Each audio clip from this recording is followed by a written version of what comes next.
Hello, hello, everyone. Welcome back to National Park After Dark. We have such a cool episode today. Obviously, we have an unofficial book club going, and here's another one to add to the list.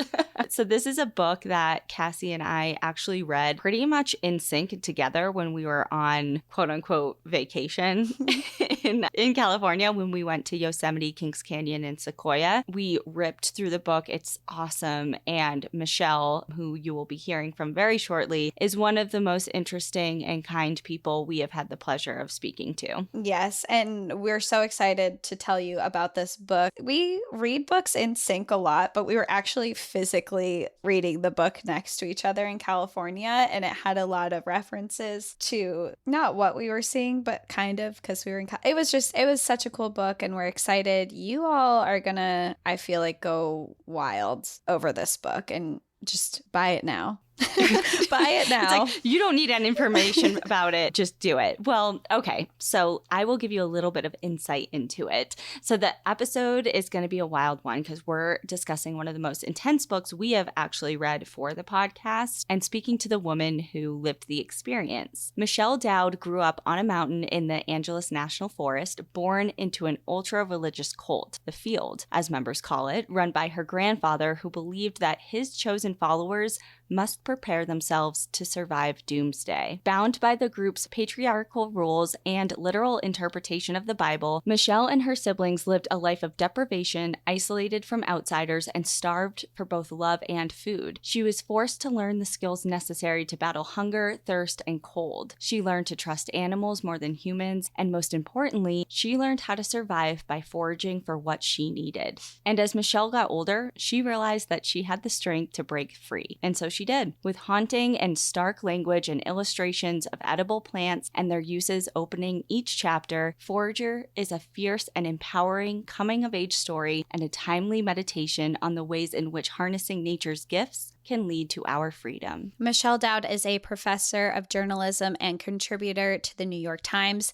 Alpinist, the Los Angeles Book Review, Catapult, Only Sky, and other national publications. She founded an award-winning literary journal, advises student media, teaches poetry and critical thinking in the California state prisons, and has been recognized as a Long Reads Top 5 for The Thing with Feathers on the relationship between environmentalism and hope. She guides yoga and meditation workshops throughout Southern California, where she hikes the peaks with her 4 dogs. And today, she is here with us to discuss her book, Forager: Field Notes for Surviving a Family Cult, and talk about how she's doing today. Before we get into our interview with Michelle and her book, where she details her life and how she survived a cult out in California, we did want to give a little bit of a trigger warning for people listening because there is some harder details that we do talk about, including domestic and sexual abuse in this episode. So if you're not in a space to hear that, just know that this will be in this episode, but it is a very intriguing conversation that we're excited to get into.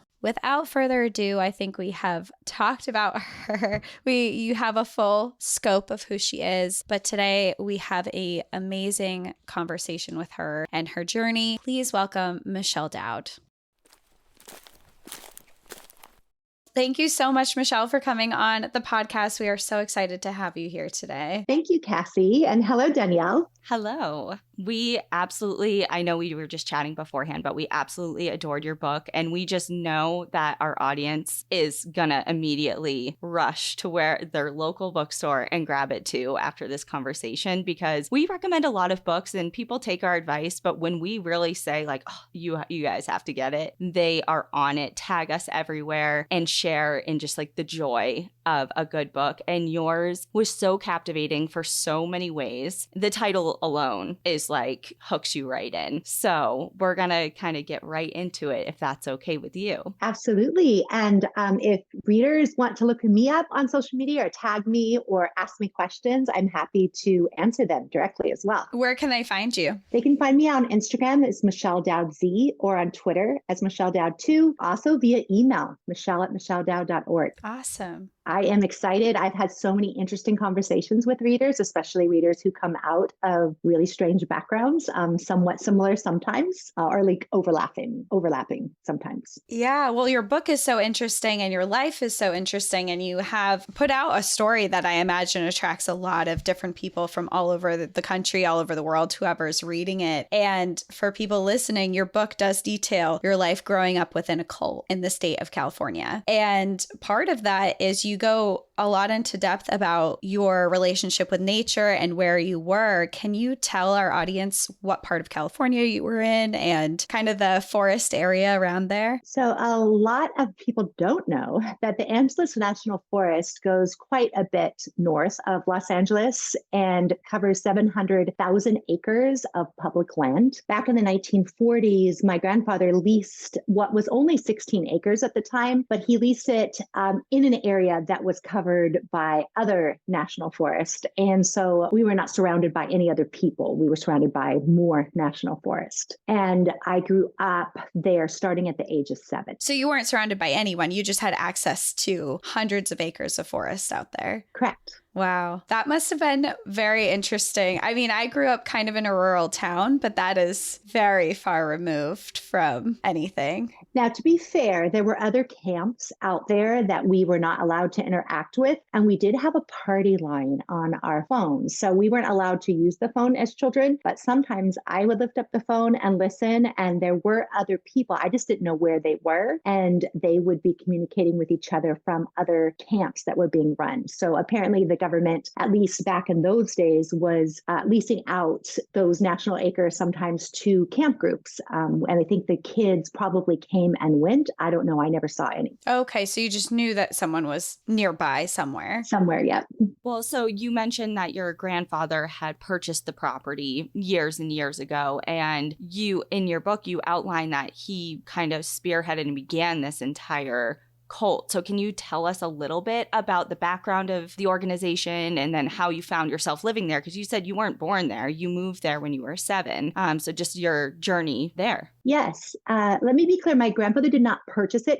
He had no money. He paid what I believe was $100 a year to lease the camp. And I think it was a 100-year lease. So it was really different time frame. And things were very different back in those days. But my grandfather began this organization, or at least the first time that we can see it in newspapers that it was codified as an organization, was in 1931. And that was before he married my grandmother. He was a young man. He had come to Los Angeles area from Oklahoma, where he was orphaned. There are a lot of different stories about how old he was. My grandfather lied about many, many things. He said he was 13, I think, when he came to California. It was more likely he was 17 or 18, but who knows? At some point, he got involved in some religious organizations, and he got involved in the Boy Scouts, and he was a Boy Scout leader. Now, he may have started being a leader around 16. It's hard to know. And at some point when he was probably 20, he did not want to work for the Boy Scouts anymore because he found it too limiting. So some of the original boys that he had in the Boy Scouts, he took with him and created his own organization. So for decades, the organization was an all-male organization, and it did not have families. It was just boys. And some of those boys grew up into be men, and those men continued to follow him. Some of those original boys followed him all the way until his death in the 1980s and continued to run the organization until they died in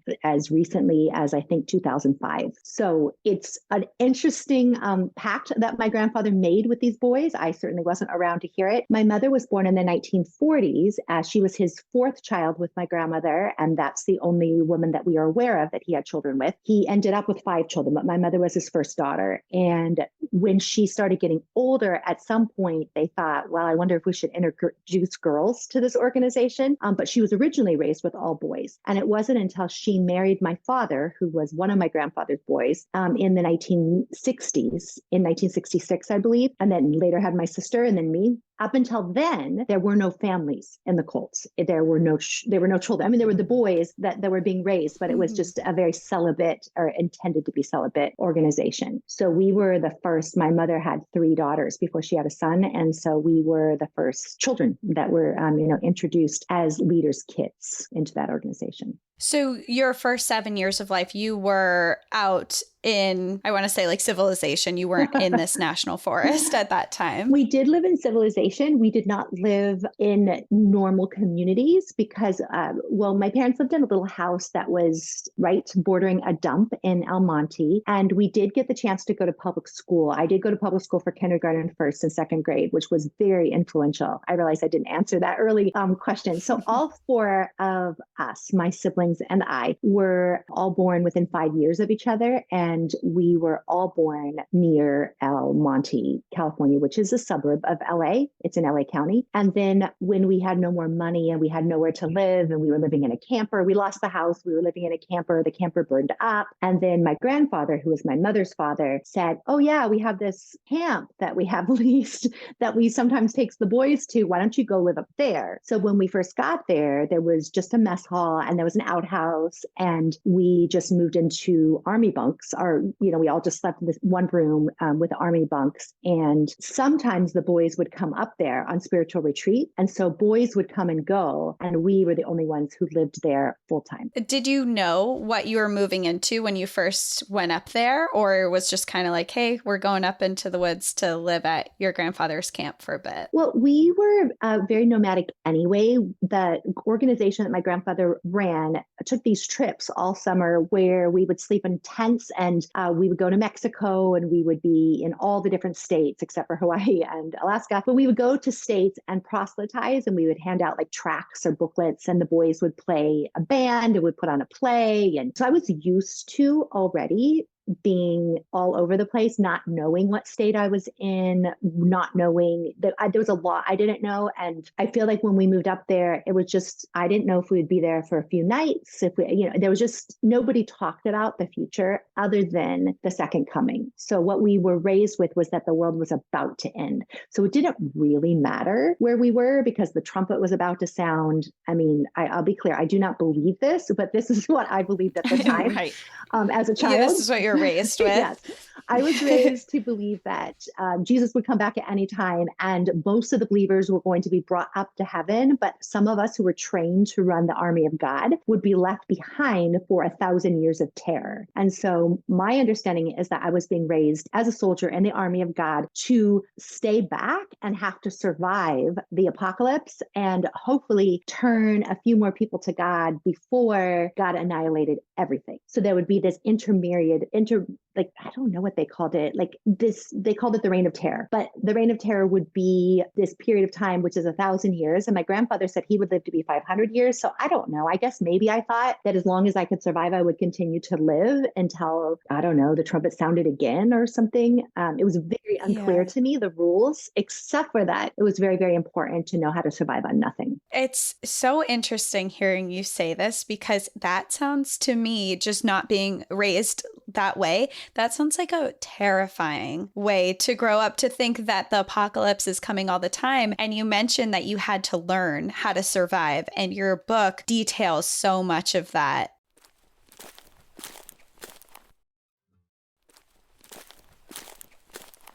Can you tell us about the survival skills that you were required to learn because of these thoughts? So I love that you say be terrified. I feel like I was always terrified. And lately, my daughter, for example, always tells me, you have PTSD. Is as normal as I have quote become in terms of my ability to integrate into wider society. There is still this sort of I'm on call almost. I've had a difficult time ever sleeping or doing those kind of things. But I was raised truly sleep deprived with the intent, kind of like they do in the military. I mean, my father was drafted, and so he did use military tactics on us, but we were raised to go without food, to go without water, to go without sleep, and to be always ready at the command of a whistle. And my father would blow a whistle, and we would have to jump up and start running or start jump roping or hide and so we were raised with this really extreme training, and I was always terrified. And if I didn't know where some of the boys were in the organization or where my parents were, my uncles or whatever, I just thought they had been taken up to heaven and that the apocalypse had already started, and now I was supposed to be in this army and maybe I wasn't prepared. And we were supposed to wear the armor of God, which I know other interpretations interpretations of the Judeo-Christian religious tenets also believe sometimes, but you're going to wear the helmet of salvation, or this, you have the sword of truth, and you have the breastplate of righteousness. And so we were like taught to put these on a mannequin and then to picture ourselves wearing all this armor. Wow. That is so much like... It's just a lot to absorb, Yeah. even from someone, an outsider's perspective, because you're just going back to something you briefly mentioned when you were answering a previous question about how you did have, like, because you went to public schools for very influential periods of time, kindergarten through first or second grade, that's kind of when my earliest memories start poking through. If I recall, I'm like, yeah, like I remember the sleeping bag I had during nap time in kindergarten. Like that's one of my earliest memories. So during this time that you were in public schools to now transitioning into this completely different lifestyle, kind of isolated from the public and other school-age children and all that, and yet you're getting told all of these things that you either don't understand or you're completely in the dark about. I'm trying to formulate this question because you just threw so much at me, because I'm like, as a child, like Cassie said, you must be so terrified. What point in time did you start realizing, like based off of maybe earlier experiences you had and what you were going through, like, am I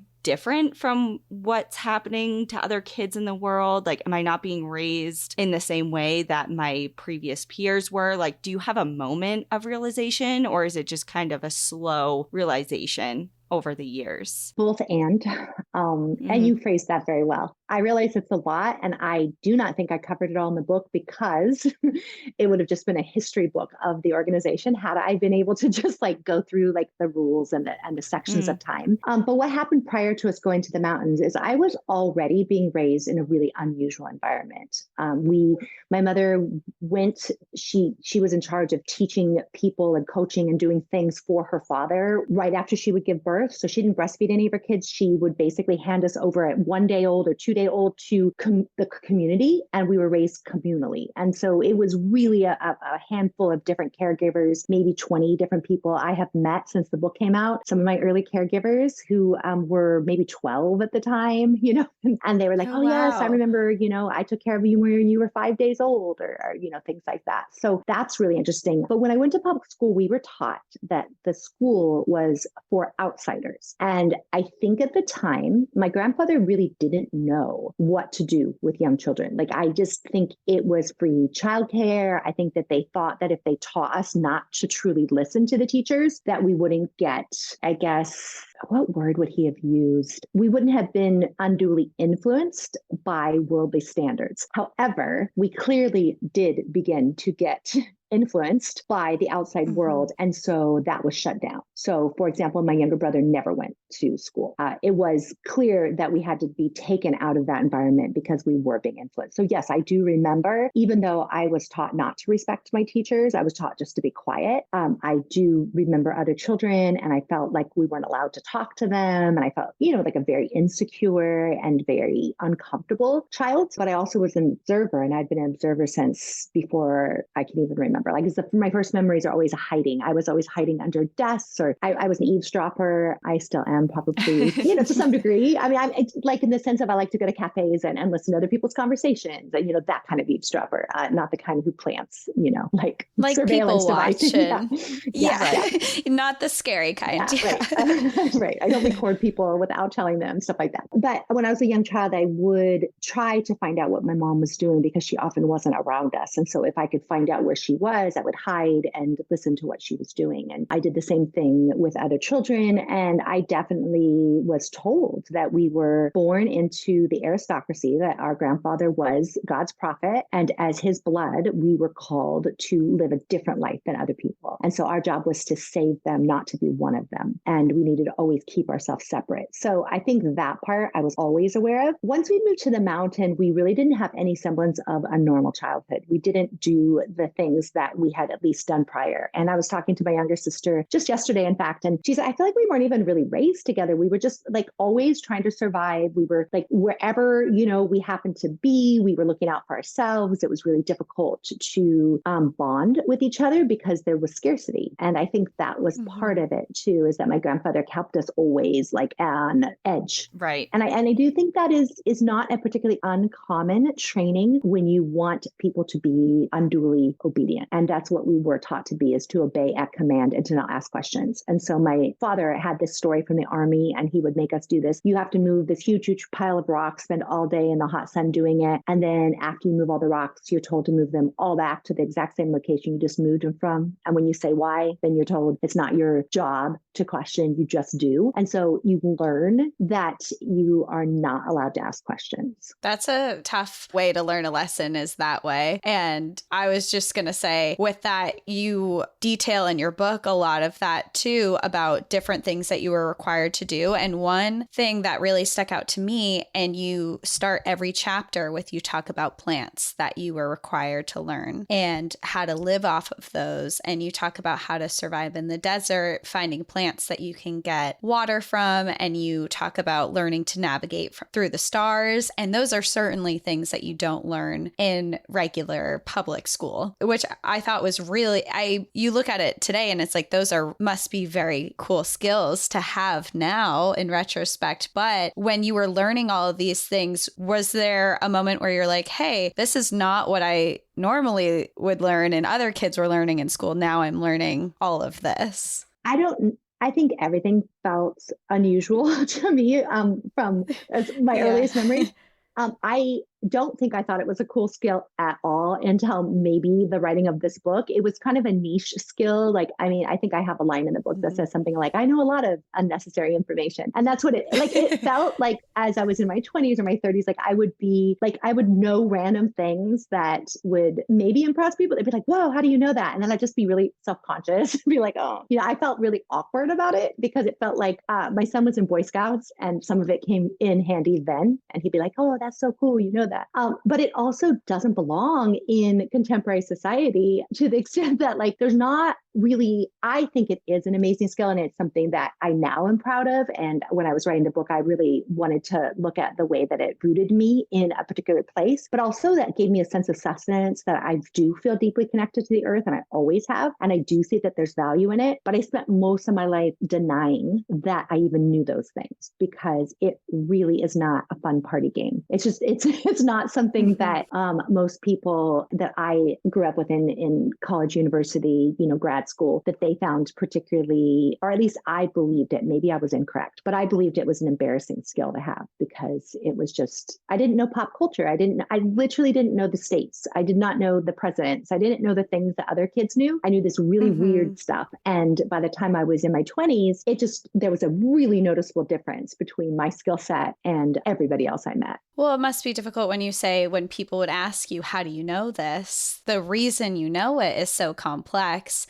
And it also brings me to another question that I had for you, because a lot of this stuff did happen as a child and you've put out your book now. What made you decide to finally tell your story in the version of a book? That's a great question. I hadn't intended to tell it in that particular way. When I was 25, I wrote a version. It was different, but I wrote a version of this book and wanted to publish it as fiction. And at that point, I was already a professor. I've already had 3 of my 4 kids. I was really a grown-up. I feel like I was grown up by the time I was 14. I had moved quickly through the world, and I had the opportunity to publish the book, and I had a contract that I did not sign because they were like, if this is true, we need to publish it as nonfiction. At the time, I felt like I'd be betraying my family, and I could not allow that information to get out there. And so I pulled it back, and then I told myself, look, you're a mom now, you're a teacher, you need to put your energies into this. And I literally didn't write anything for the public for 2 decades. I nothing. I just shut it all in a closet and just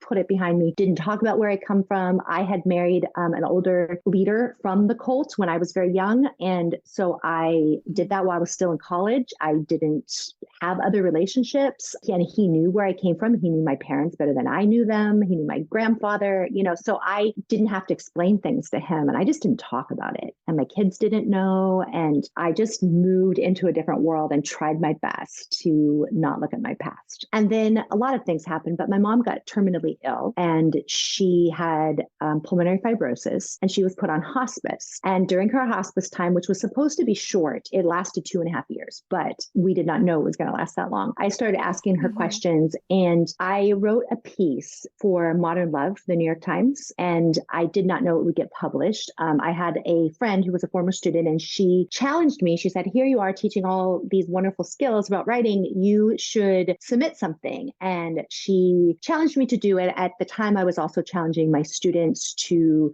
collect rejection slips to get comfortable with rejection. Okay. So I did the assignment myself by, submitting something to some place I clearly wasn't going to get accepted. And I literally just sat down and wrote the essay. And the essay is really about a relationship that I had that I was embarrassed about. And I thought about the ways that I've taught students, especially like people in prison, to be comfortable with their fear and to write toward their shame, not away from it and all that. So I wrote this essay that wasn't really about where I came from, but in the process of uncovering the shame about being with this guy, I told a little bit about why I thought that I was probably drawn to people who were a little unstable. And in the process of doing that, the essay got published very, very quickly because it didn't really need any editing. It got put into the paper within like a week of me writing it. It was so quick. And then it got shared by over 100,000 journalists and like it just like blew up. Wow. And so agents started contacting me and they said, oh yeah, this is really cool essay. You're a good writer. But also that story about where you come from, that's interesting. Do you have a book? And I said, no, I don't have anything. I don't really know anything about that. And one agent was particularly assertive with me and she kept pushing me. And she said, I bet you do have a book in you. I think you have a book in you. So when you're ready, here I am. So COVID hit right then. And so I signed with her. I was like, fine, I'll write this book. And my mom was sick. COVID hit. I was teaching online full time. And I told her I would do the proposal with her. She sold the proposal within a week. And I got an advance and I got a contract. And my contract was for 9 months. So I had 9 months to write a book. And I had already outlined that I wanted to do it with this particular plant structure. And I wrote the whole thing in 4 months in the early mornings of COVID by candlelight by hand. So I just put myself back. Yeah.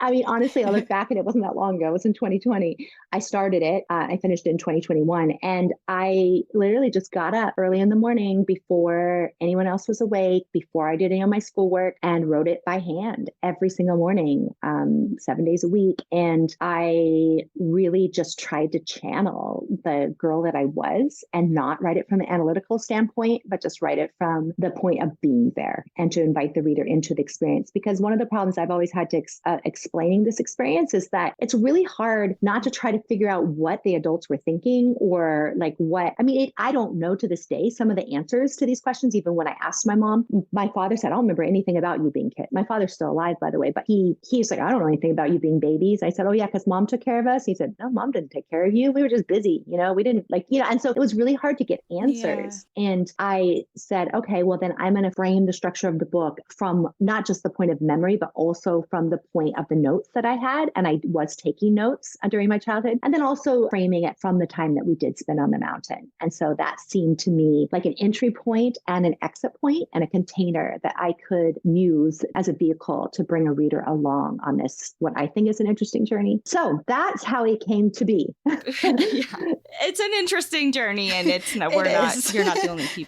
person who thinks that.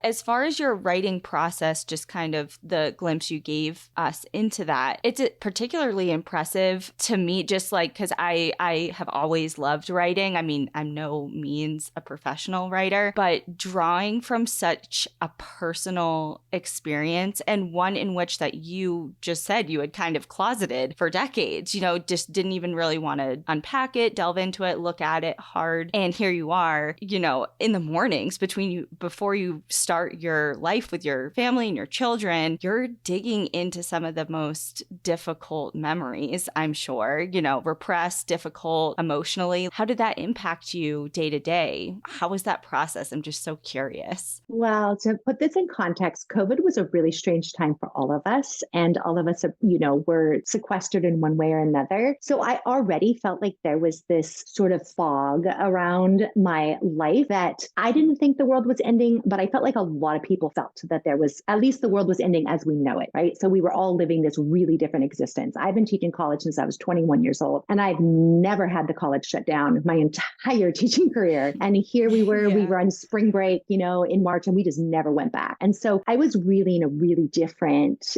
headspace anyway. And at this point, my kids were grown. I only had one living with me at the time because the others had my older daughters had just gotten married in 2019, and they were living close by, but but we were all in our own bubbles. So they were not with me. And I think had my children all been in the home, it would have been really, really difficult for me to enter that space. But my youngest was, of that age as a late teenager where she was staying up really late at night and sleeping in most of the day. So she wasn't awake, Right. and right, of course. And so I was, getting up as she was going to bed, basically. And I really did have a lot of quiet. And that I think was helpful. And I did write it cover to cover in 4 months. The only thing that we added after that was the epilogue, which my editor wanted me to add. And nothing really was taken away. So it was certainly, fact checked, and the publishers did all sorts of suggested edits, but we really didn't change. We didn't take out anything more than a sentence. It was just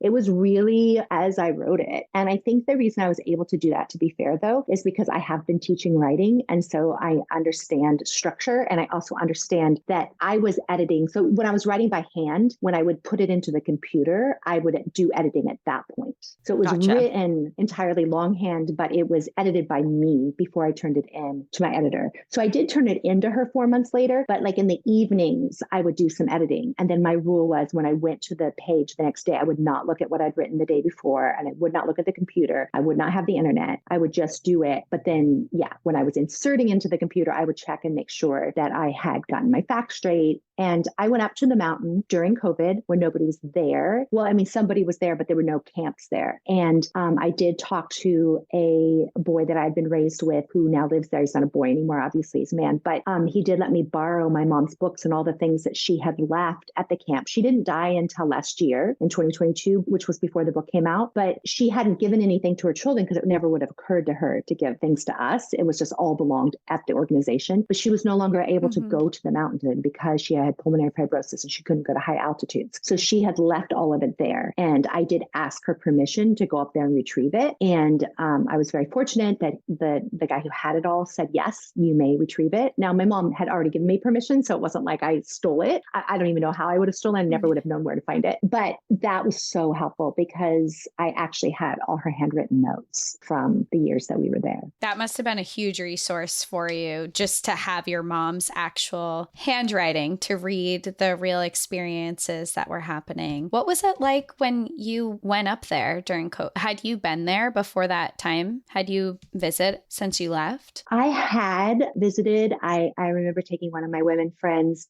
hiking in the back way, so they didn't know we were there. But it was the first time I spent the night, and I spent the night by myself there. And it was really helpful to me to kind of be back in that space in the early stages of writing. And because of COVID, it just really wasn't a threat to have me there. I'm sure they wouldn't have wanted me to be around any of the people in the organization, but being there during COVID I paid them for the right and like privilege to stay there. And they didn't really have income coming in at the time, right? Because nobody was camping, in this early stages of COVID. So I wanted to be really fair about that. It was probably also a bribe, but I was like, hey, can I pay whatever fees you would normally have for someone to come and stay there? I'm happy to do that. I just really would like to get some of my mom's things. I don't think that I said I was writing a book, but I did tell my mom that I was, and she was aware of that. I think she thought it was more of a survival book, and she was proud of the work that she had done there. I will also say that my mom didn't keep a diary, so she didn't talk about her feelings, and she didn't talk about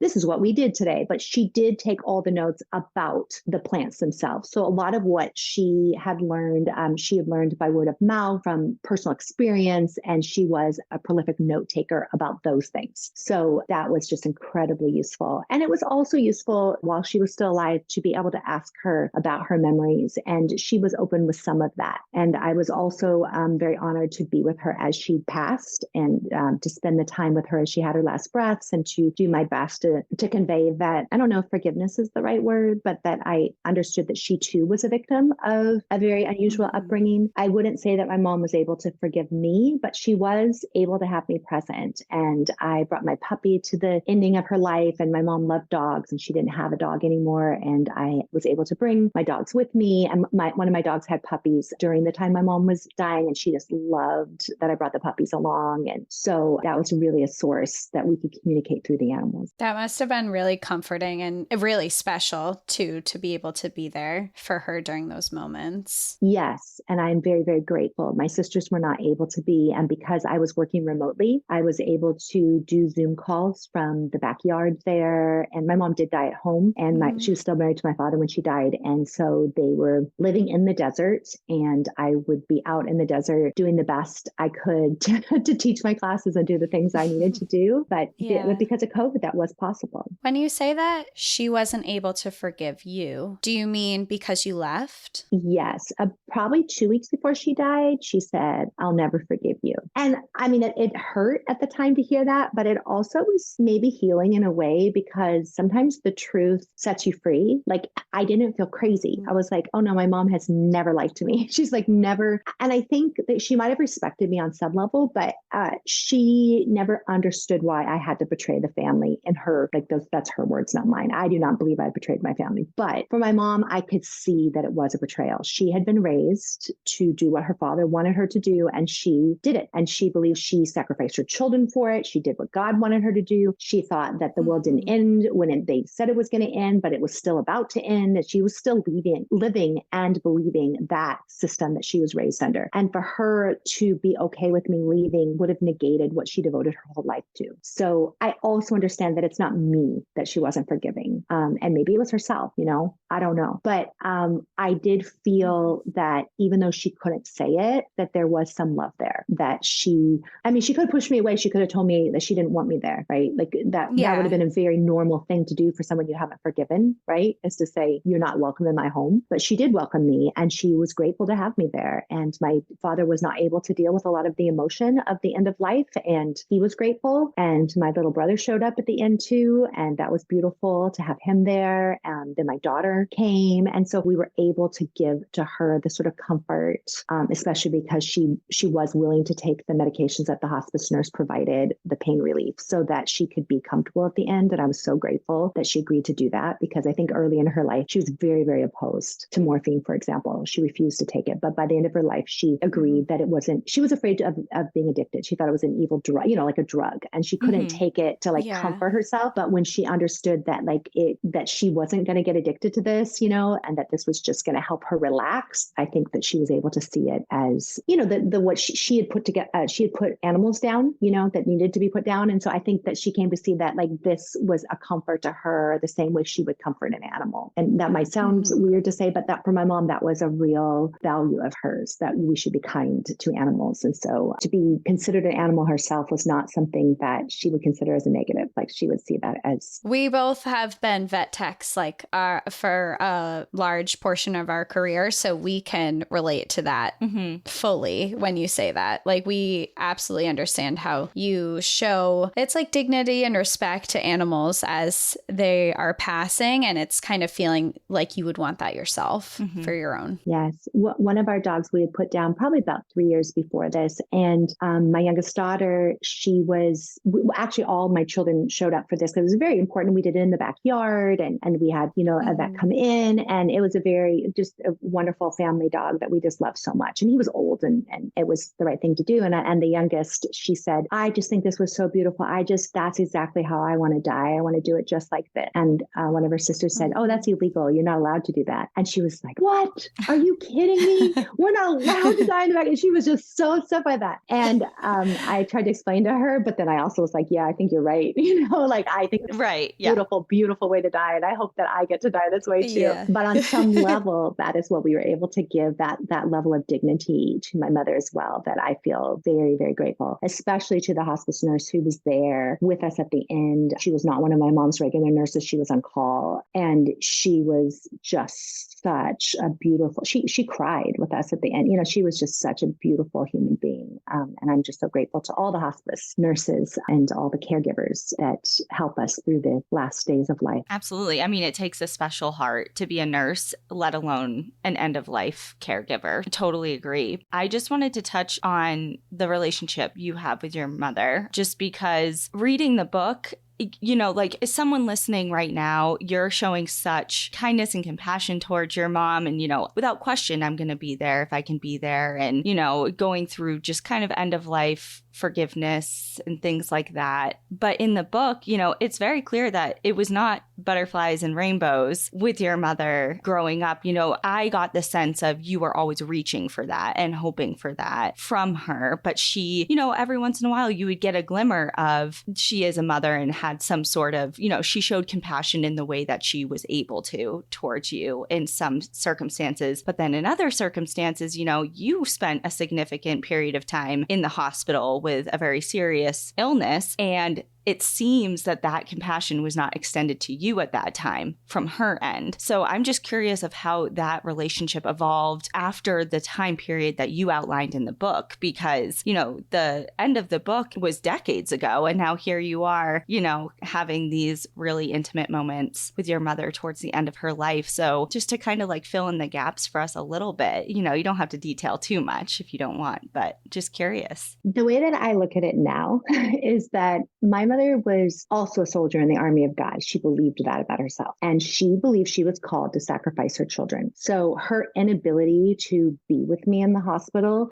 she was the only family member who did show up at all. And I do give her credit for that. But I spent my whole life chasing my mother's love. I invited her, like when I had honors at the college I was teaching at, when I got tenure, one time I was speaking to a lot of colleges that we were all convening, and I invited her. She never came, not once. She was very ashamed of what I did. She thought it was very secular. I would try over and over to find a way I would invite her to lunch, to dinner. I would cook for her. I tried really hard to form a relationship with my mom. And in fact, I think it was the love of my life that I was chasing, and probably where I just put a lot of energy that probably did not need to be expended toward that. And my mom wasn't able to give that because I think she had been robbed of it herself. I think to have to give your child away at the beginning of their life, yes, my mother didn't know us. We weren't given up for adoption, but she was in a sense forced to push herself away from us. And once she had done that, she couldn't afford to be vulnerable, and she couldn't afford to face that. And so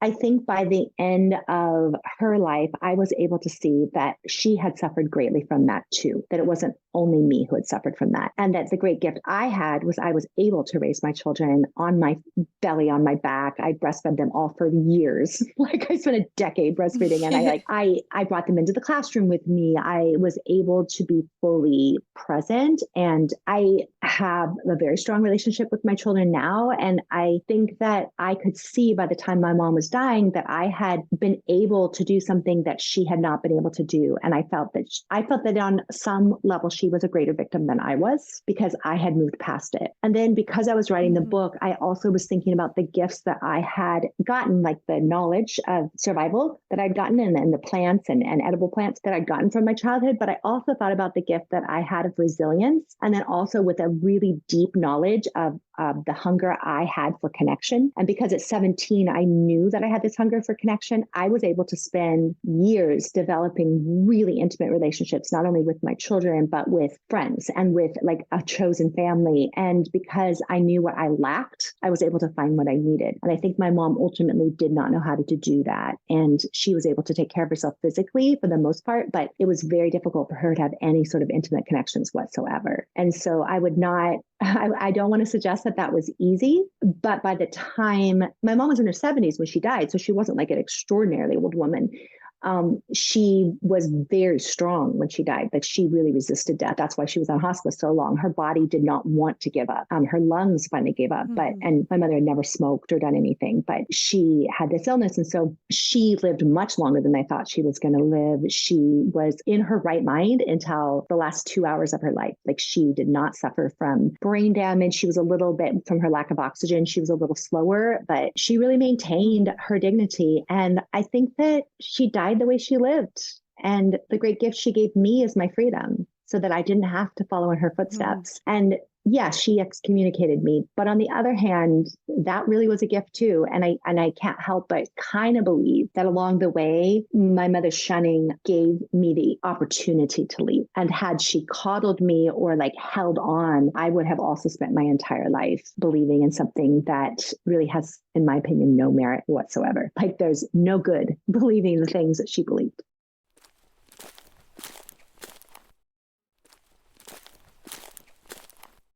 throughout the book, your mother seems like a really interesting and very complex person because she did nature guides. She was extremely knowledgeable. And as you said as well, she was a victim, but she was a survivor throughout, it sounds like, her entire life. And I think a lot of that, you detail it in your book, a lot is how she was raised and how she was raised that women are supposed to be, which was put on to you when you were living in the cult. And I just wanted to touch on how you were raised and what you were told women were supposed to be as you were growing up. So my grandfather was very misogynist. He strongly believed that men were made in God's image and women were made to serve men. However, he had a daughter who was the most, and I feel a little disrespectful to my uncle saying this, but she was the most capable and ferocious child that he had. And so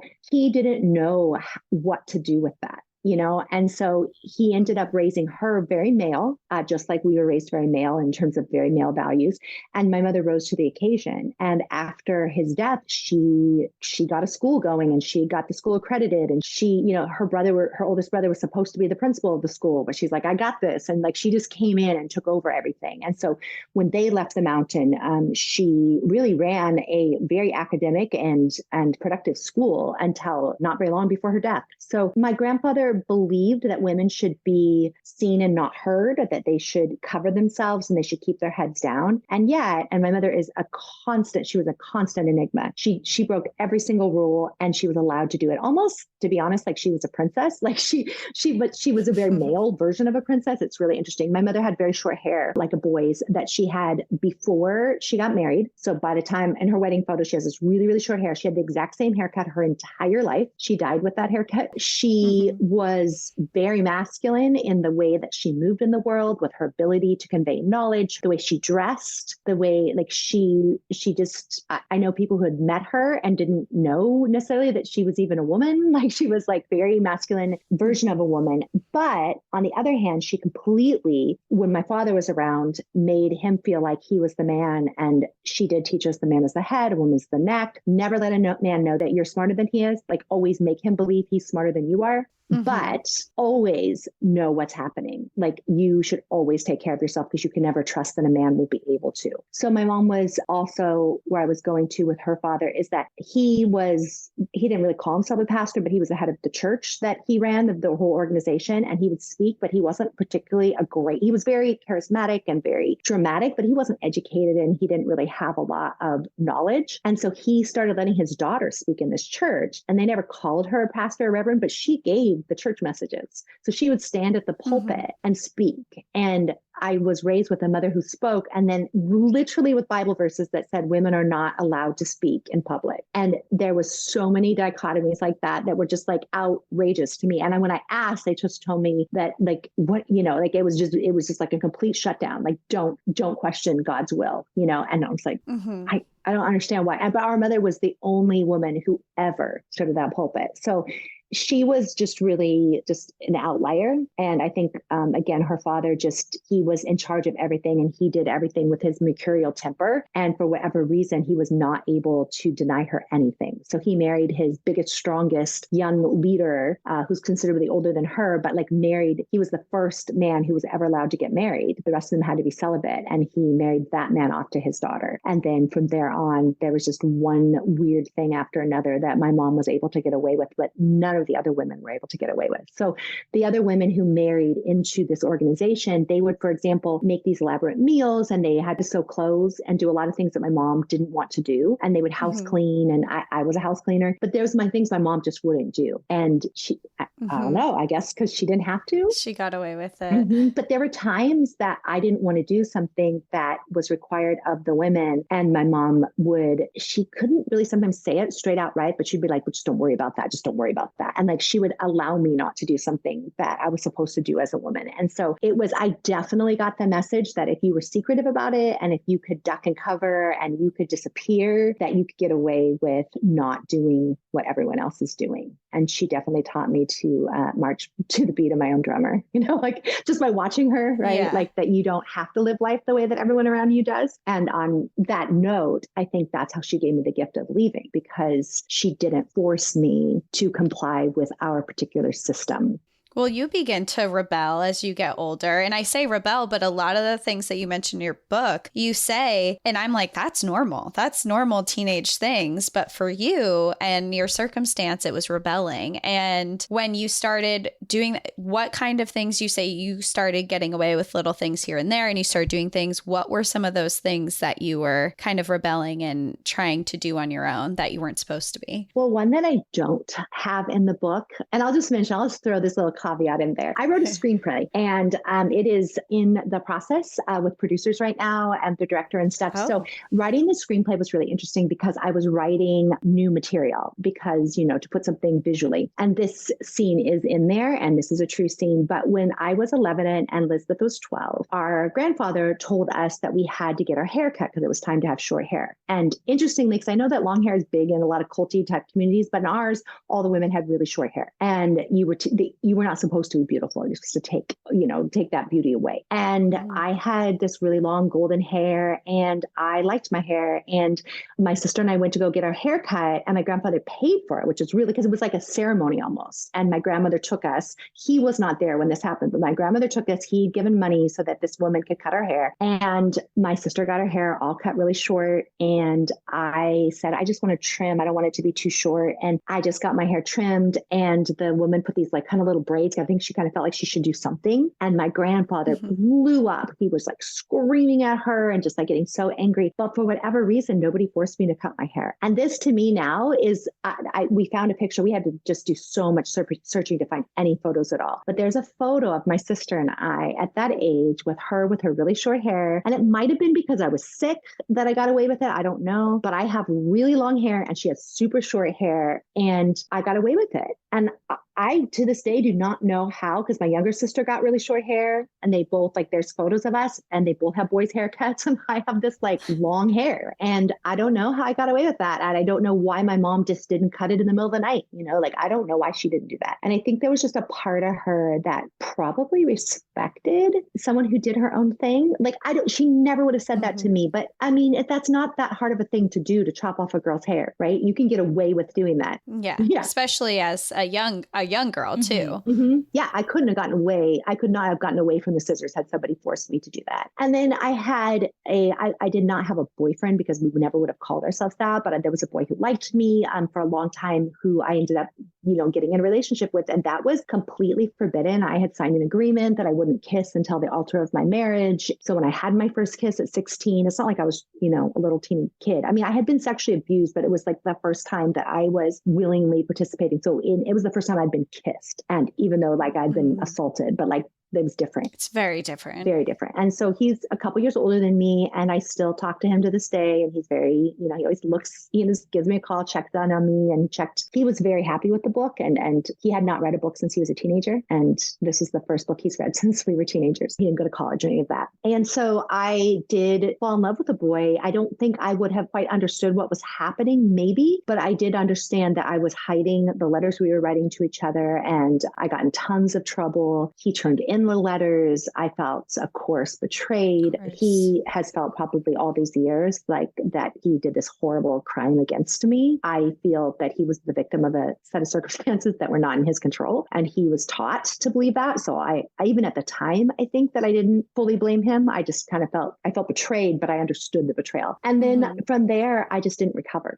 I tried to take my life and I just couldn't ever get back with the system after that. I just couldn't. I could not believe any of the things that they had taught me to believe. I didn't want that God anymore. I never yelled at my mom ever. We never had an argument to the day she died. My mom was very clear on the rules of respect. And I did that. If I tried to challenge her about something, she would just turn her head or walk away or hang up the phone. And when I later challenged her about some of the sexual abuse that took place with the boys that lived with us, that they were really men, but they were called boys, they were over 18. She just hung up the phone. She would not talk about it when I was an adult. And so, I had had to sort of find out what had happened through other people, like the details of what happened to those boys who were really men and like all that. And it was just awful. But on the other hand, like, I just think she could not, if she had addressed that with me, she would have had to admit either that she allowed it or that she didn't know something. I mean, I don't know. I think either one would have been a horrible thing for her to admit, or that I felt that on some level I was being sold to these boys. And I don't really know the answer. My grandfather's dead. My mom's passed. My dad won't talk about it. So I don't know. I don't know if the boys were given, because it seemed to me that before you started bleeding, that was how they called it. So before you started bleeding, there was no risk factor to whatever you did to a girl. That's awful. Well, it is, but they really believed that once you start bleeding, you couldn't touch a woman anymore. And I got my first period in the hospital. And so I did not get violated after that. I mean, there were guys at the organization who groped me after that, but I was not like raped after I got my period. But I think that they allowed this, like they were trying to keep these men celibate. And I think that they were like, you can use this young girl. I think that probably it was totally like, I think my dad knew. And I think that they like not just let it happen, but like set it up. And that was something that was really hard to come to terms with. But when I read the book, I decided that that was probably a lot. I didn't want to go into all those details. I just wanted to suggest that these things had happened and that it's been verified that they happened, and that it's possible that that is what caused my illness. That is definitely one of the things that can cause idiopathic, basically, these are illnesses that your body attacks itself, and autoimmune diseases. Oh, wow. I didn't know that would be a possible cause from that. And I imagine, so no one in your family has ever come forward to acknowledge that this happened to you? Well, there are some, in terms of what you call by family, if you use capital F family, we were all taught that family is not blood. There have been people who have verified it and have acknowledged that it happened, who are not my biological relatives, but who knew some of these men. And it's interesting because I was taught to call them boys, but again, they were called boys until they got married. And so they could be called boys till they were 30. I do not believe that anyone ever touched me who was under 18. They were adult men. Yeah. My mother did not deny it. There was a sexual abuse case later, but it was one of the leaders that did things to boys. And that one ended up getting convicted, but that was after I was gone. And I do think that one of the reasons that they turned him in and there was the whole conviction is because he was touching boys. And that is a sin by even their standards. Clearly, I don't want that to happen to any boy, but I also think that it's really unfair that it was not considered an equal crime against girls. Of course. Of course. It shouldn't happen to anyone, especially a child. Right. And the boys who were hurt were children. And so of course that man deserves to be put to prison, but there were other people who should have also been held accountable. Absolutely. You talk about in your book too, that for a long length of time, you were starving yourself. So you weren't going through puberty when you started going through puberty to try and not be a girl and to try and get guys to not look at you and to avoid that. Did anyone in your family ever notice that or say anything? And at family, I mean like everyone, how you said around you. Did people notice what you were doing to yourself? Or so when I was 16, I was in this church meeting they called Fosterians, and I was shivering and I had basically a seizure and I passed out. And one of the men and his wife in the organization took me to the hospital in Los Angeles. My parents were not there because they were often not anywhere around. And I was hospitalized they didn't call it an eating disorder, but for I was sick. And at that point, I had recovered from surgery and stuff from the autoimmune disease 3 years earlier, but I was put back in the hospital because I was so thin and incapable of I passed out. I was not, capable of taking care of myself. I was put on IVs. I was given food intravenously. But, at that time in the 1980s, the eating disorders were not, you think about some of those women who died of eating disorders that are celebrities in the late 70s or early 80s. It is not something that was talked about very much. And it was something that I think that people really just thought that girls were doing to themselves without really understanding the wider context of that. I was told that I needed to eat. When I went to college a year later, I went went to a support group that I saw a sign that was like on a bulletin board about like, if you're making yourself throw up and stuff like that. I did start eating because I couldn't get out of the hospital without doing that. And then I developed bulimia. Didn't know that's what it was called till I went to college. And then I used all that knowledge and the support group, whatever, to learn about what I was doing to myself and to change my behaviors. And I, like, for example, started over from scratch. Like all I ate was non-fat plain yogurt, like in the dining hall. And then I started adding one food at a time so I could keep it down. I stopped exercising as much, and I started doing the things that they told me to do to get out of that. And I think because I changed my environment, it was probably easier to overcome that than it would have been had I been in. I don't know that I could have done that had I stayed at the organization, right? Like it would have been if I was at the field. Yeah. I'm sure that I would have been triggered all the time. But I learned to stop hurting myself, and I still struggle. I mean, I haven't been able to ever be on a diet since then. Like I just, it's been something in my life that because of the things I learned when I was 17, I feel like I might be one of the only women in America who could say this, but like I've never counted a calorie since. Like I refuse because I felt that it was so dangerous for me, and I could just see myself going back to that. And it's a horrible way to live. And not everybody's in a position to maybe learn like how to get the help that they need when they're so young. And I'm very, very grateful that I was given basically, the information I needed, but also someone who said like, you need to stop taking that kind of control. And I learned how to relinquish control and to learn to pay attention to hunger and to like satiate that. And so there are certainly times I felt that I was heavy and I had a lot of body dysmorphia. And there was times when I was pregnant, like with twins, that I gained tons of weight because my doctor was like, you need to gain it because you're having children. And I was triggered to want to go back to those ways. But I did also understand that to go backwards for me would have been like, I just felt like it might never end. Like I might, lose myself. Put yourself back there. Mm-hmm. Well, I think it's really brave and commendable that you are willing and able to not only write this in your book, but to talk about it on a podcast like this, where there's no doubt there are women who have been through something similar, whether sexual abuse, whether it is an eating disorder, that are listening and hearing your story, and that you were able to find a way out of it and to have better coping mechanisms for things. And I think that it's really brave and awesome that you're willing to talk about it in such a public platform. Thank you. I haven't really been asked about this. And so I appreciate you asking such insightful questions. And I will add that it has been a long journey and that it's not like I was cured of everything when I was 17. I learned the eating aspect. But of course, there were and are many aspects of PTSD that I still exhibit, and I can still be triggered. And that I've served on panels, for example, about domestic abuse. And I think that in so many situations, I have found myself back into situations where I allowed, not on purpose, but I was in situations where I was hit or beat up or whatever, and I did not know what it meant to protect myself. And so I had to relearn that.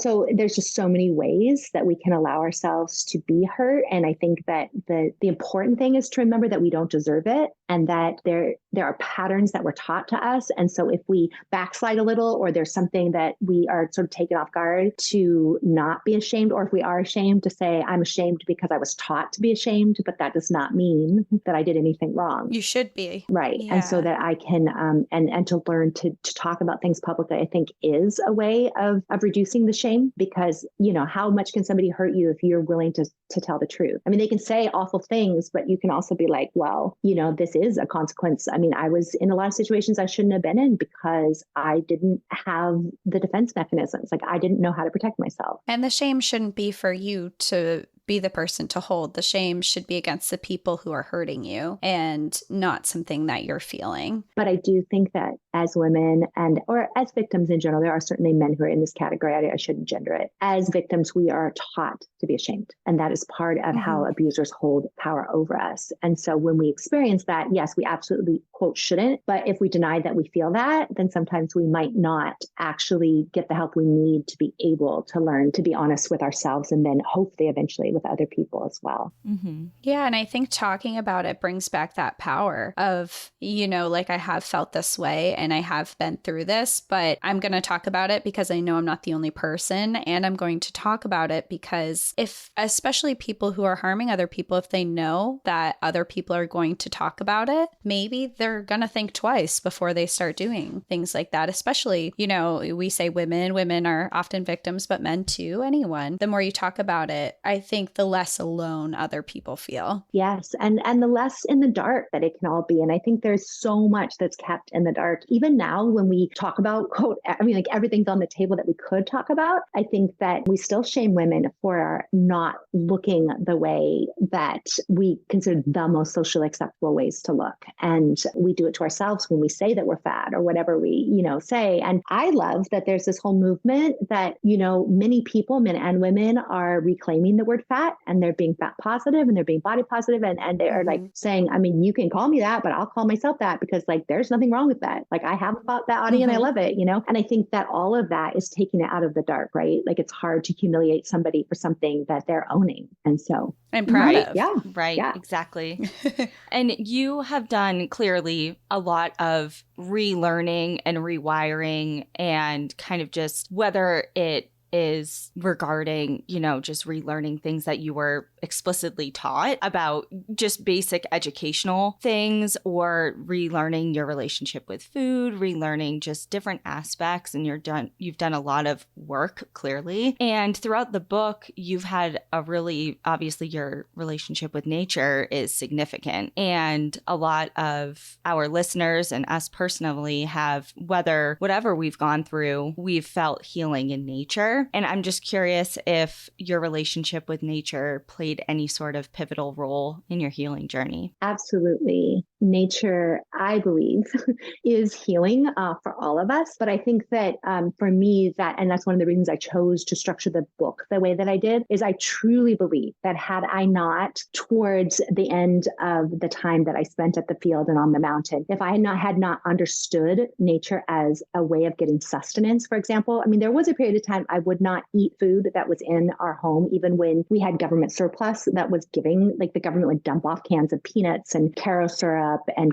fruit cocktail and just like things that were just sort of dumped on our property. There was a time where I was only feeding myself off the land. And it felt to me that I was booing myself for what I needed to do to make a transition. And so it felt to me that if I was eating their food, that I was still caught in their way of thinking. And so I separated myself. And if I hadn't known how to eat off the land, I'm sure there's other ways I could have gotten out. But for me at the time, it was so empowering to say, I can get what I need from the earth. I don't need you. And that was such a gift. Now, also throughout most of all of our human development as, Homo sapiens, we have lived with nature. We are not separate from, we're separate from nature now because we've dominated it, but that is very recent. I mean, even if you look at the last 10,000 years of agriculture and all the things going on, there were hundreds and hundreds of thousands of years before that we lived integrated with nature, and we were all foragers. Like all of us come from foraging. And so when we find ourselves back inside of that is in our DNA. Like it is, we all know somewhere in our, obviously we have to learn the particular skills for the plants that are available to our regions, but the eating off of the land is what we come from. That's where we all come from. And we did not domesticate and create agriculture until really recent in human development. And we didn't create the ownership of like property and all that until very recent in human development. And so for me, recognizing that nature is the source of our sustenance, and then also recognizing that even if you're living in a city, like looking at a sunset, looking at a tree, like this has been documented and well studied that it absolutely elevates not only your mood, but it elevates your health. That people heal quicker if they can see a tree, for example, outside of their hospital window than if they're seeing a wall. And that if you walk on the earth, there's a whole tradition called grounding. And I do walk barefoot on the earth every single day. I still do that. I always do that. I'm willing to hike barefoot. That is something that I feel very comfortable with. I don't advocate that for people who don't have experience because I know that you can get hurt. But I think that there's a lot of evidence too that suggests that just putting our feet on the earth, like it is healing to us, you know? And so if you're going through a time in your life, you need yes, spiritual healing, maybe, but physical healing as well, that the earth is a place where we can find that. I am barefoot literally all the time. And I always joke with my partner because he walks barefoot. If he walks barefoot, his feet always hurt. And mine are like fully calloused because I'm barefoot all the time, because I connect with nature as well and kind of that way. And I haven't done long hikes barefoot, but I definitely do like shorter hikes without shoes on. And you just feel like you're more one with the earth when you're out in the wild like that, I think. Absolutely. Have you done any barefoot running? I don't run very much. So there's a whole tradition. I mean, and Nike even like made these shoes, these Nike Frees, like to give some sort of support for people who want to run barefoot but aren't willing to take, the risk. And obviously you'd need a safe place to do this. But I was doing some barefoot running for a while, so I studied it. And it's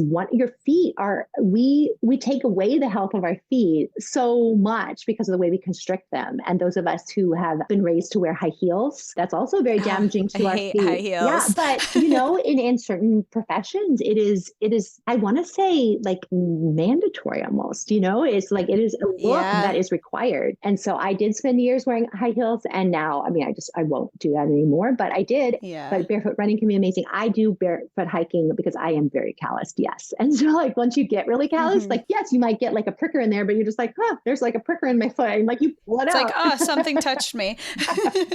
Just a random question, but do you ever get pedicures or like let people scrape your feet? I do now. And it's a wonderful luxury that I never experienced until recently. I still don't let people, I don't like it because I've let people like scrape the calluses off my feet before. And I feel like my feet are so sensitive after. I'm like, okay, you can paint my toenails and like give me lotion, but do not take away my calluses. That makes perfect sense. And it's really interesting the way that it's taught that we shouldn't have calluses. Like, they're going to always offer, but yes, like delicate feet that are supposed to be good. And I'm like, no, I want my strong feet. But yes, if you put it that way, there have been times they want to use the chemical callus remover. And I am like, no, I don't want, you can like take off the dirt, but like not the actual callus. Yeah. It's like, I need these hardy feet. Yeah. I'm very proud of my hardy feet. Me too. I'm sure yours are better than mine if you're running, because I do not run, but I'm working on my feet. They're good. I thought one thing that I thought was really fun in your book too was that Danielle and I were talking about it because we read your book while we were on our California trip. We were seeing the plants that you were talking about. So we would be like, hold on, wait a second, is it this? And we'd like go back when we got home because we had your book where we were staying, and we'd like reread it and be like, here it is. This is what she was talking about. And so I thought that was a really like, your book is full of a lot of heavy content, but that part of it in particular was kind of like a lighter, fun aspect of your entire book. Yes, I'm super glad we're covering it because I definitely don't want readers to come away with, and even the heavy context, like even that, I tried not to put a lot of detail into so that nobody had to relive their own trauma, that it was suggested, but that, was not gone in depth. But the plants are, and our editors and the publishers want to be very clear that we are not saying that people without training can just use this advice, but it is accurate to the best that, not only of my memory, but for me, I can go out and do those things because I have grown up with it and I know what I'm doing. So and what a wonderful thing it was while I was writing to go back and pick those plants and to try them again and to go back and not just on the mountain, but in other regions in Southern California. And I do hike in the Angeles National Forest, not necessarily on that property, but and I have been foraging, and I've done so much with elderberries, and, there's just certain plants that are really easy to share with other people because people trust them. And elderberries happens to be one that a lot of people use during COVID. But nettles are something that grows in like just regular suburban yards. They're just a weed. And I just met somebody the other day at a bookstore who came up to me and said something. And he said, I grew up on nettles. Nobody else I know grew up on nettles. He said, we cook them, we eat it like in salads. Like, it's like, and we would drink the tea. And I said, yeah. So we had a wonderful, sort of like, why do people not know this? And he said, I show people know that they have nettles, like right where they are. And so that has been something that, even though I didn't do it when I was younger, now I will say, here's how you can tell, like to people who I know or who are really open to learning these things, I will teach them the difference between any plants that could look remotely similar. But there are some plants, like you're not going to accidentally eat something. I shouldn't say this categorically because I'm sure someone can make a mistake. But if you know what to look for, there are certain plants that you're unlikely to confuse with anything else in our particular region. But how fun that you guys got to see some of that. Yeah, we did. We were walking around. I think, Daniel, were we in Yosemite? I think we were in Yosemite and Kings Canyon, or were two different spots where we saw plants and we're like, hold on a second. We didn't have service or anything to like double check it. And then we got back and we're like, oh, here it is. And I remember, Danielle, you went through like, it was the snow something. Oh, did you see a snow plant? They're so beautiful. Yeah. Aren't they?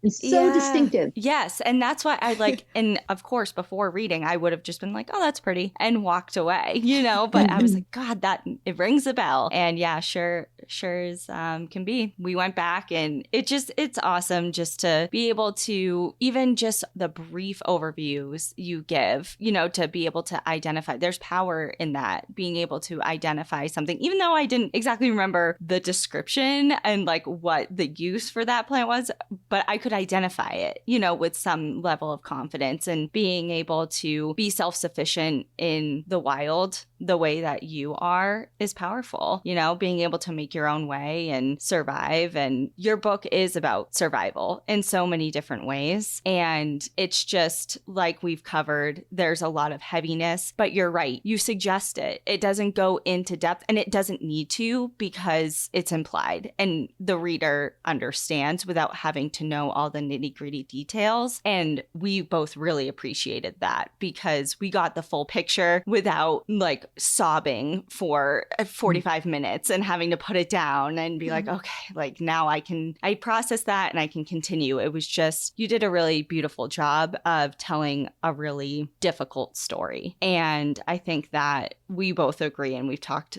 many times about it, that a lot of people are going to get a lot from this. And we are really excited to share it with everyone. So thank you so much for coming on and spending so much time with us and going over things that were in the book and some things that weren't, and things that maybe we can look forward to seeing from you in the future, which is really exciting. Thank you. And I would add just one thing, is that wherever you are as a listener, just getting to know the plants in your region is very empowering. And it's just like how when you get to know a person and you develop a relationship with that person, you light up when you see them because you understand them in some way. And that's what it's like to know plants. And whether you are in our region or any region, just knowing like the 5 plants that you see most frequently on your walk, whether or not you ever choose to eat them, you can have a relationship with the earth in a different way by seeing the plants. And that is one gift I am incredibly grateful for, that I am happy to be able to share through talking about the book and providing illustrations that Susan Brandt did for us, and just to help people remember that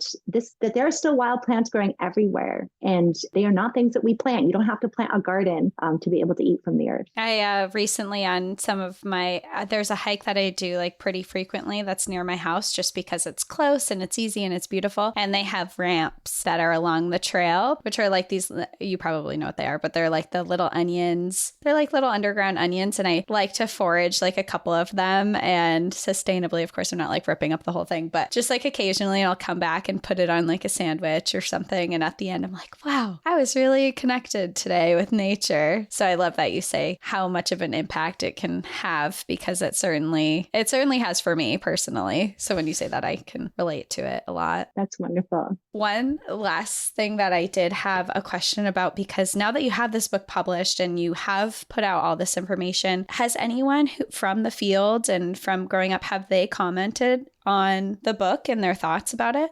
Yes, very much. Every single bookstore that I have gone to do readings or any public event that we've advertised, former members of the field have shown up. Some of them older than I am, who, like I said, were my caregivers, but some of them, the children of some of the leaders I knew, and they might be 10 or 20 years younger than I am, and they told me their stories. Some of them have heard of me, but they didn't know me. Just such powerful connections with people who come from the organization. organization. Now, that being said, the people who are still there, and it is a wildly different organization, which I say at the beginning, I do not think that they are treating anybody harshly anymore. And I do not think that there's any sexual abuse. I mean, they have social security numbers now and they have like real jobs. My sister does run the school there. She took over for our mother. And so the organization itself is not happy with me for talking about this. And nobody who's in the organization will acknowledge any part of it. The people who left, who are called quitters, they have absolutely validated my stories by sharing very similar stories. And so, yes. And I understand why the people inside just don't want to acknowledge the history of where they come from. I think that's very common of lots of people, including our country, right? Like there's just a lot of people who don't want to admit to that because then they think you can't love whatever,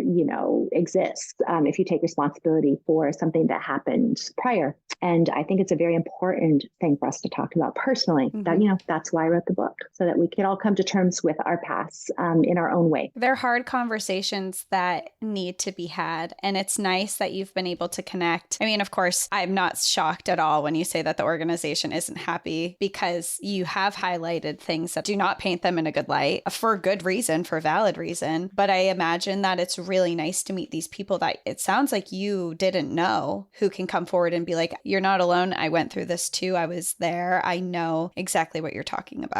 Yes, there was some a little bit younger young women who met me at a reading in Portland, and they asked me very specifically, is this our uncle in this one scene? And thank goodness it was a good depiction of one of the characters. And I said, yes. Like, how did you know that? Because I changed the name. And they said, because that's how he used to talk to us. He used that same language. And so what was so great for me was to think, oh, I represented a character so authentically that these girls who were babies or not even born when I left were able to recognize. And that just felt very validating too. And they said, well, he was the only warm, person in our childhood. And they didn't know that he had lived at our house, because it had been a long time ago. And just to think that they had that connection too, of somebody who was raised there, who still was kind, and that hadn't been their experience with everybody, but there was somebody that they recognized. And so there was a lot of that kind of connection where I thought, wow, these people are not coming because they're my friends. They're coming because it spoke to them for their own reasons. And I think that is really healing part of their conversations with each other. And they started developing little reading groups, and, not just those particular women, but a lot of people have come to me and said that they got together with people that are former members from their time period. And it really has helped them talk about the trauma that they experienced. Because a lot of this trauma that everyone has experienced with them, none of this was allowed to be talked about when you were there. Were they ever afraid when you were in the hospital or when you were outside? I mean, you lived with your grandmother in the book for a while and you were kind of out in public for a while. Were they ever afraid that you were going to go to anyone and explain what was happening to you? Well, we were taught very directly not to talk to authorities and to directly lie. I mean, we were literally, I was given a script as far as to not say things. And so even when I was in a situation where the psychiatrist who I talk about in the book, knows there's things going on in my background, I lied about the things that were really particularly harsh because I didn't want people to get in trouble. So I'm sure they were afraid of it, but they also really, really prepared us to hide things. And here's another, someone at a bookstore, my age, I hadn't seen since I was a teenager. He had left and he was looking around. He truly thought they could somehow be listening to us. Like, he was still so paranoid about it because we had been taught we're never allowed to speak of these things. And so that's what they do. They put a lot of fear, and we were all children, and they just tell you can't talk about it. And there's just so many people. My brother, he hadn't read a book since he was a teenager. He got this book from Amazon. I had talked to him before I wrote it, but I just didn't know if it would trigger a lot for him. And he read it in one night, and he drove to my house, a few hours to my house. He came to my book opening. He did all that. And he said, this is what happened to me. And he started telling me about, for example, our dad punching him in the face and doing things like walking his room. And there's things I didn't even know. And it has just really been good for our relationship to be able to talk about things we literally have never talked about. During COVID, I talked to my younger sister and she told me the scene again, where she had been beat up by her father, and she was beat up super bad. And I, at the last edit, toned it down a little bit, but she and I had never spoken of that since that day that I write about until COVID. And it's amazing that you could just hide those things and you get out and you move a different direction and you all agree to never speak of it. I mean, you don't literally agree. You just don't ever speak of it again. You just know not to. It sounds like this book has not only been a part of your healing journey, but that it has actually opened the doors for people in your life to heal as well. Absolutely. And I think I'd hoped that would happen, but I am really pleasantly, I want to say surprised, because you just don't know. And it's just been such a gift because it feels very exposing, and there's a lot of triggers in me that feel like I have gone against my family. But on the other hand, it has been so healing for my family that I'm just really grateful that at somewhere along the line, I found the courage to move forward with the project. It was really brave of you to come forward, and we're thankful that you wrote the book. We're thankful we got to read the book, and we're so happy that you've joined us today. This has been such an amazing conversation, and I feel like I had all these like back questions after I read the book. I'm like, wait, I need to know how she's doing now, and wanted to know everything. So it's so great to get to talk to you in real life. And for everyone who's listening, where can they find your book? Well, we always encourage you to support local bookstores, but it is also available on Amazon. The paperback's not going to be out for a while, but it is slated now to come out. But you can get it at any bookstore. There's a lot of independent bookstores that are, I believe most are selling it. I've been getting pictures from all over the country. But yes, if you choose to buy it online, it's available at Barnes & Noble, at Amazon, and we are just happy to have you join the conversation, and at libraries as well. Perfect. And like you said in the beginning, you love hearing from everyone. So I do. Whoever picks up Michelle's book, please don't just tag us. I mean, we want to see it too, but tag Michelle. And obviously, we hope you enjoy as much as we did. And thank you again, Michelle, for being with us. And congratulations on your book, because it's amazing. It was a great read. It really was. Thank you, Danielle. Thank you, Cassie. Thank you for really my most fun conversation yet. This has been fantastic. You are wonderful hosts. Oh, thank you so much. Oh, thank you so much. Perfect. All right. Well, we will let you go. Thank you again. And we hope to talk to you in the future. Bye. Well, thank you everyone for tuning in and enjoying that conversation with us. You heard it from Michelle. Go grab her book. It is great. Highly recommend it. Adding it to our list on our website so you can see it there as well. But we'll see you all next time. In the meantime, enjoy the view. But watch your back. Bye, everyone. Bye.